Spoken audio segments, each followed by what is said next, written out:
गाजियाबाद की सोसाइटी में नवी मंजिल से कूदकर मौत को गले लगाने वाली 3 नाबालिग बहनों के मामले ने देश को झकझोर दिया है। मौके से मिली diary, mobile addiction, Korean content का प्रभाव और कथित ऑनलाइन गेम टास्क, इन सभी एंगल की पुलिस जांच कर रही है। लेकिन सवाल यह है कि क्या डिजिटल दुनिया का खतरनाक असर इस दर्दनाक अंत की वजह बना? तो चलिए हम आपको बताते हैं। गाजियाबाद की हाईराइज सोसाइटी, रात का सन्नाटा था। घड़ी में करीब 2 बज रहे थे। ज्यादातर फ्लैट्स की लाइट्स बंद हो चुकी थीं, मगर एक फ्लैट में रोशनी थी। किसी को अंदाजा नहीं था कि कुछ ही पलों में यहां से ऐसी खबर निकलेगी जो झकझोर कर रख देगी। इसी फ्लैट में रहने वाली 3 नाबालिग बहनों ने बालकनी से कूदकर मौत को गले लगा लिया, जिनकी उम्र महज 15, 14 और 12 साल थी।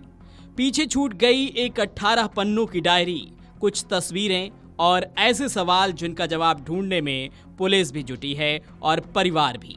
इस केस ने मोबाइल एडिक्शन, ऑनलाइन गेम और डिजिटल इन्फ्लुएंस के खतरनाक असर पर बहस छेड़ दी है।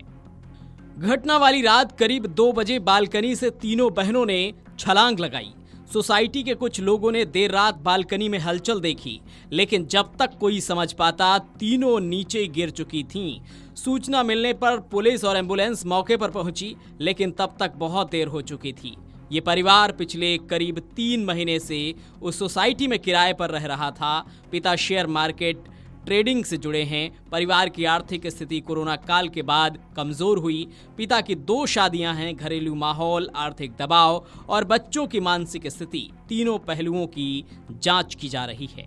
पुलिस के मुताबिक मौके से एक डायरी मिली है जो कि 18 पन्नों की है। इस डायरी के पहले पन्ने पर ऊपर लिखा है ट्रू लाइफ स्टोरी। नीचे रोमन इंग्लिश में इस डायरी में जो कुछ भी लिखा है वो सब पढ़ लो, क्योंकि ये सब सच है। रीड नाउ दर्ज है।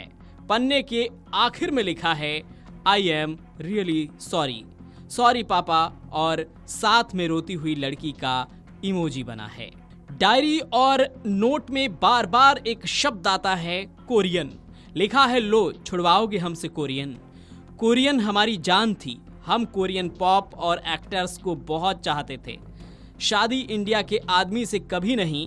जांच एजेंसियां अब ये समझने की कोशिश कर रही हैं कि ये भावनात्मक लगाव था, डिजिटल फैंटेसी थी या किसी ऑनलाइन गेम कम्युनिटी का असर था। परिवार और पुलिस की शुरुआती पूछताछ में सामने आया है कि तीनों बच्चियां पिछले 2-3 साल से स्कूल नहीं जा रही थीं। कोरोना काल के बाद पढ़ाई छूट गई थी। वे ज्यादातर समय घर पर रहती थीं और मोबाइल पर OTT content, Korean drama, music और गेम्स देखती खेलती थीं। पिता के बयान के मुताबिक बच्चियों को मोबाइल की लत लग गई थी। हाल ही के दिनों में परिवार ने मोबाइल इस्तेमाल पर रोक लगाने की कोशिश की थी। ये कदम शायद उन्हें नागवार गुजरा। पुलिस इस एंगल की भी जांच कर रही है कि क्या मोबाइल छीनने के बाद बच्चियों ने आवेश में यह कदम उठाया। एक सवाल ये भी है कि क्या था कोई ऑनलाइन गेम टास्क? मामले में ये सबसे बड़ा एंगल है, कथित टास्क बेस्ड ऑनलाइन गेम का। पिता का दावा है कि फॉरेंसिक टीम ने शुरुआती तौर पर किसी गेम टास्क की बात कही।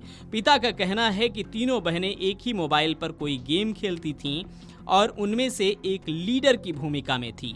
वे ज्यादातर काम साथ करती थीं, खाना, बैठना, यहाँ तक कि बाथरूम भी साथ जाना। फिलहाल मोबाइल फोन पुलिस ने कब्जे में ले लिया है और उसकी डिजिटल फॉरेंसिक जांच जारी है।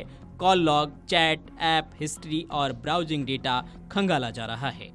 अब जिस तरीके से ये मामला सामने आया है उससे एक बहुत बड़ा खतरे का संकेत है डिजिटल एडिक्शन का। बच्चों और किशोरों पर अनियंत्रित मोबाइल उपयोग, ऑनलाइन कंटेंट और गेमिंग का कितना गहरा असर हो सकता है। एक्सपर्ट्स पहले भी चेतावनी दे चुके हैं कि हद से ज्यादा स्क्रीन टाइम भावनात्मक अस्थिरता बढ़ाता है। वर्चुअल दुनिया से जुड़ाव वास्तविक रिश्तों से दूरी पैदा कर सकता है। टास्क बेस्ड या चैलेंज गेम्स बिहेवियर चेंज कर सकते हैं। पेरेंटल मॉनिटरिंग और संवाद बेहद जरूरी है। इस घटना को लेकर कई सवाल खड़े हो रहे हैं कि क्या ये मोबाइल एडिक्शन का चरम था, क्या कोई ऑनलाइन गेम का टास्क सचमुच था, या फिर मानसिक दबाव और सामाजिक अलगाव। आखिर इन बच्चियों ने ऐसा खतरनाक कदम क्यों उठाया, इस सवाल का जवाब अभी तक नहीं मिला है। Video desk, amarujala.com।